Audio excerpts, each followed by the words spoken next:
আসসালামু আলাইকুম, welcome to লেকচারলিয়া। এই লেকচার সিরিজে আমরা ডিসকাস করছিলাম কম্পাইলার ডিজাইন নিয়ে। তো কম্পাইলার ডিজাইনের আজকে লেকচার ভিডিওতে আমরা আমাদের last phase target code generation নিয়ে কথা বলবো। তো আমাদের আলটিমেটলি আউটপুটটা হবে হচ্ছে কোন একটা টার্গেট কোড। তো এই ফেজে ইনপুট হিসেবে কি যাবে? এই ফেজে ইনপুট হিসেবে যাবে হচ্ছে অপটিমাইজড ইন্টারমিডিয়েট কোড। তো আমাদের কাছে দুইটা এক্সাম্পল রয়েছে। এই দুইটা এক্সাম্পল দেখলে আপনার ধারণা ক্লিয়ার হয়ে যাবে যে এই ফেজ থেকে কি টাইপের কোশ্চেন আসে। তো আপনাকে হচ্ছে একটা এক্সপ্রেশন দিয়ে দিবে এবং বলবে এটাকে টার্গেট কোড জেনারেশন বা টার্গেট কোডটা কিভাবে আপনাকে দেখাতে। তো অফকোর্স টার্গেট কোড অবভিয়াসলি হচ্ছে অ্যাসেম্বলি ল্যাঙ্গুয়েজে আসবে বা হচ্ছে মেশিন আন্ডারস্ট্যান্ডেবল একটা ফরম্যাটে আসবে। তো এখানে হচ্ছে আমরা মেইনলি ইউজ করব হচ্ছে রেজিস্টার। তো কেন আমরা রেজিস্টার এখানে ইউজ করব? এখানে রেজিস্টার ইউজ করার কারণ হচ্ছে কারণ রেজিস্টারের মধ্যে যে কম্পিউটেশনটা হয় এটা অনেকটা ফাস্ট হয়, ক্যাশ মেমোরি থেকেও বেশি ফাস্ট হয় হচ্ছে রেজিস্টার কম্পিউটেশন। এই জন্য আমরা রেজিস্টার ইউজ করি। বাট আমরা হচ্ছে যত কম রেজিস্টার নিয়ে কাজ করা যায় ততটুকু নিয়েই কাজ করব, কারণ রেজিস্টারের হচ্ছে কস্ট অনেক বেশি। তো আমরা যদি বেশি বেশি রেজিস্টার ইউজ করি আমাদের কস্ট বেশি পড়বে। তো আমরা যতটুকু মিনিমাম করা যায় আমরা রেজিস্টার ততটুকু মিনিমাম নিয়েই কাজ করব। তো এখানে এই এক্সপ্রেশনকে ফার্স্ট অফ অল হচ্ছে আমরা অপটিমাইজ করব, কারণ হচ্ছে আমাদের অপটিমাইজড ইন্টারমিডিয়েট কোড হচ্ছে ইনপুট হিসেবে যাবে। দেন হচ্ছে আমরা রেজিস্টার অ্যালোকেশন করব। এখানে ফার্স্ট অফ অল আমরা যে কাজটা করব, সলিউশন যদি শুরু করি, এখানে ফার্স্ট অফ অল হচ্ছে আমাদের অপটিমাইজেশন করতে হবে।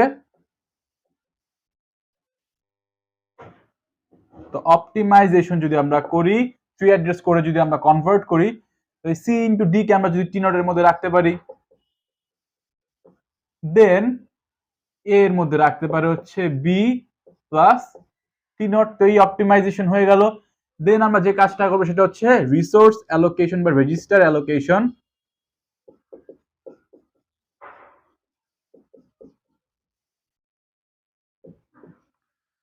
তো রেজিস্টার হচ্ছে আমরা যতটুকু দরকার ততটুকুই নিব, বেশি নিব না। তো এখানে এ বি সি ডি চারটার জন্য আমরা চারটা রেজিস্টার নিলেই হয়ে যাচ্ছে। সে এ এর জন্য আমরা রেজিস্টার নিচ্ছি হচ্ছে এ এর জন্য আমরা R1 রেজিস্টার নিচ্ছি। বি রয়েছে, বি এর জন্য আমরা নিচ্ছি হচ্ছে R2। সি রয়েছে, সি এর জন্য আমরা নিচ্ছি হচ্ছে R3 এবং ডি রয়েছে, ডি এর জন্য আমরা নিচ্ছি হচ্ছে R4। তো এখন যদি আমরা টার্গেট কোডটাকে জেনারেট করি তাহলে কেমন হবে? তো এখানে হচ্ছে আমরা অপটিমাইজেশন দেখে দেখে কাজটা করব। তো এখানে আমরা যে কাজটা করছি ফার্স্ট অফ অল করবো হচ্ছে এই সি নিয়ে কাজ করব। তো সি কে হচ্ছে আমরা মুভ করছি, মুভ সি এর জন্য কোন রেজিস্টার অ্যালোকেট করেছি? সি এর জন্য আমরা R3 অ্যালোকেট করেছি। তো মুভ R3 সি, অর্থাৎ সি কে আমরা R3 এর মধ্যে মুভ করলাম। ডি নিয়ে কাজ হবে। তো ডি এর জন্য আমরা কোন রেজিস্টার অ্যালোকেট করেছি? ডি এর জন্য আমরা R4 রেজিস্টার অ্যালোকেট করেছি। তো মুভ R4 এর মধ্যে হচ্ছে ডি কে আমরা মুভ করব এবং এখানে মাল্টিপ্লিকেশন হচ্ছে, তো এখানে আমরা মাল্টিপ্লিকেশন অপারেশন করছি। মাল্টিপ্লিকেশন R3 R4, অর্থাৎ দুইটা মাল্টিপ্লিকেশন হয়ে এটাকে আমরা স্টোর করছি R3 এর মধ্যে। তো এটা হচ্ছে আলটিমেটলি আমাদের টি নট। দেন হচ্ছে আমরা যে কাজটা করব, বি আমাদের মুভ করতে হবে। তো বি এর জন্য হচ্ছে আমরা R2 কে আমরা অ্যালোকেট করেছি। তো এগেইন মুভ R2 এর মধ্যে কাকে মুভ করব? বি কে আমরা মুভ করব। তো বি কে আমরা মুভ করলাম। দেন এই R3 এর মধ্যে এখন কি আছে এটা মাথায় রাখবেন সবসময়। R3 এর মধ্যে আছে হচ্ছে এখন সি ইনটু ডি এবং R2 এর মধ্যে আমরা বি মুভ করলাম। তো নেক্সট কাজটা কি হবে? এই টি নটের সাথে হচ্ছে আমাদের এই বিটাকে হচ্ছে অ্যাড করা। তো এখানে আমরা অ্যাডটা কিভাবে করতে পারি? এখানে আমরা অ্যাডটা এমন ভাবে করতে পারি, সে অ্যাড করে দিচ্ছি হচ্ছে যে কোনো একটা আমাদের রাখলেই হলো R2 দেন হচ্ছে R3, মানে R2 আর R3 এর এলিমেন্টকে আমরা অ্যাড করলাম এবং রাখলাম কোথায়? রাখলাম হচ্ছে R2 এর মধ্যে। তো আলটিমেটলি R2 এর মধ্যে এখন কি কি আছে? R2 এর মধ্যে এখন আছে হচ্ছে B plus C into D। B plus C into D R2 এর মধ্যে এখন আছে। তো এটাকে হচ্ছে আমরা R1 এ মুভ করাতে পারি। তো এটাকে যদি আমরা এই R2 যেটা আমাদের রয়েছে রেজিস্টারের মধ্যে যা যা এলিমেন্ট, এটাকে যদি আমরা R1 এ মুভ করাতে পারি, কারণ R1 হচ্ছে আমাদের A এর জন্য আমরা অ্যালোকেট করেছি। আমরা মুভ করে নিচ্ছি হচ্ছে R2 কে কিসের মধ্যে? R2 কে আমরা মুভ করে নিচ্ছি হচ্ছে R1 এর মধ্যে, কারণ R1 রেজিস্টারকে আমরা অ্যালোকেট করেছি A এর জন্য। এবং আলটিমেটলি হচ্ছে আমরা এগেইন যদি মুভ করে দেই হচ্ছে R1 রেজিস্টারের মধ্যে যা যা রয়েছে সব A এর মধ্যে। তাহলেই হচ্ছে আমাদের এই এক্সপ্রেশন ইভালুয়েশন বা হচ্ছে আমাদের টার্গেট কোডটা জেনারেশন হয়ে গেল। এইটাই হচ্ছে আমাদের ultimate output which is our target code. আশা করছি বুঝতে পারছেন, এতটুকু হচ্ছে আমাদের আউটপুট বা হচ্ছে টার্গেট কোড।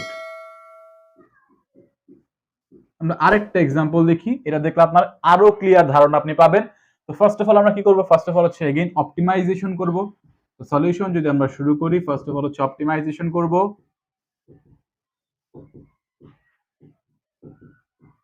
অপটিমাইজেশন যদি আমরা করি, টি নটের মধ্যে আমরা রাখছি হচ্ছে G divided by H K, then E is equals to F minus T not.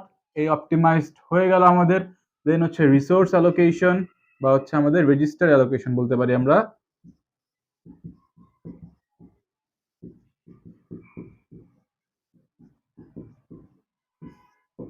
Register অ্যালোকেশনের ক্ষেত্রে ই এফ জি এইচ আছে।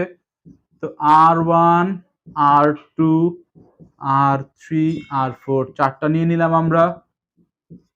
ই কে দিলাম হচ্ছে R1, এফ কে দিলাম হচ্ছে R2, জি কে দিলাম হচ্ছে R3, এইচ কে দিলাম হচ্ছে R4।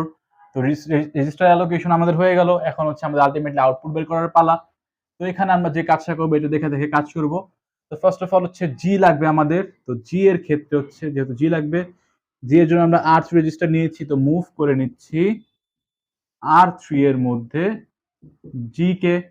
দেন আমাদের এইচ লাগবে, তো মুভ করে নিচ্ছি R4 এর মধ্যে এইচ কে, কারণ এইচ এর জন্য আমরা R4 নিয়েছি। দেন হচ্ছে ডিভিশন অপারেশন হচ্ছে, তো এখানে আমরা ডিভিশন করে নিচ্ছি R3 R4 এবং R3 R4 এর মধ্যে ডিভিশন হওয়ার পরে কন্টেন্ট থাকছে কোথায়, R3 এর মধ্যে। তার মানে হচ্ছে R3 এর মধ্যে এখন আছে হচ্ছে G ডিভাইডেড বাই H। দেন এখন আমাদের কি দরকার, এখন আমাদের দরকার হচ্ছে F। তো F কে আমরা মুভ করে নিচ্ছি।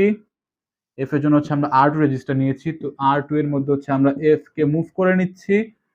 দেন হচ্ছে এখানে হচ্ছে সাবট্রাকশন অপারেশন হচ্ছে, তো সাব করে নিচ্ছি আমরা সাবট্রাকশন R2 থেকে হচ্ছে R3।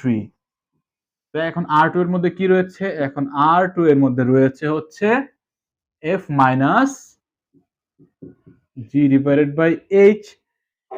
এগেইন R2 এর মধ্যে যা রয়েছে সেটা হচ্ছে আমরা R1 এর মধ্যে মুভ করে নিচ্ছি, মুভ R1 এর মধ্যে R2 কে। এবং R1 আমরা কার জন্য অ্যালোকেট করেছি, R1 আমরা অ্যালোকেট করেছি হচ্ছে ই এর জন্য। তো এগেইন আমরা মুভ করে দিচ্ছি ই এর মধ্যে R1। তো এটাই হচ্ছে আমাদের আলটিমেট টার্গেট কোড বা আউটপুট। তো এক্সামিনেশনে 5 মার্কসের একটা কোশ্চেন আপনি এই টপিক থেকে যে কোনো একটা এক্সপ্রেশন দিয়ে দিবে, আপনাকে হচ্ছে টার্গেট কোডটা জেনারেট করতে বলতে হবে। তো আপনি এভাবেই করবেন, ফার্স্ট হচ্ছে অপটিমাইজেশন করবেন, দেন হচ্ছে রেজিস্টার অ্যালোকেশন করবেন, দেন হচ্ছে আপনি টার্গেট কোড জেনারেশন করবেন। তো প্রত্যেকটা যে আমাদের যে পার্ট রয়েছে এই পার্টের জন্য কিন্তু পার্শিয়াল মার্কিং আপনার টিচার করে থাকবে। তো এই ফেজগুলো আপনি অপটিমাইজ বা ওমিট করবেন না। অফকোর্স এই যে অপটিমাইজেশন বা রেজিস্টার অ্যালোকেশন এগুলো হচ্ছে দেখিয়ে দিবেন, বাট প্রত্যেকটা পোর্শনের জন্য আলাদা আলাদা মার্কস রয়েছে, এন্ড এগুলো হচ্ছে অ্যাকচুয়ালি মেথড, এবং আলটিমেটলি এখান থেকে হচ্ছে আমরা একটা অ্যালগরিদম পাচ্ছি। তো এই হচ্ছে টার্গেট কোড জেনারেশন। আশা করছি বুঝতে পারছেন। যদি আজকে লেকচার ভিডিও আপনার ভালো লেগে থাকে অবশ্যই ভিডিওটি লাইক দিবেন, এবং এই পর্যন্ত যদি আপনি আমাদের চ্যানেলটি সাবস্ক্রাইব না করে থাকেন কাইন্ডলি সাবস্ক্রাইব করে নেবেন। আসসালামু আলাইকুম।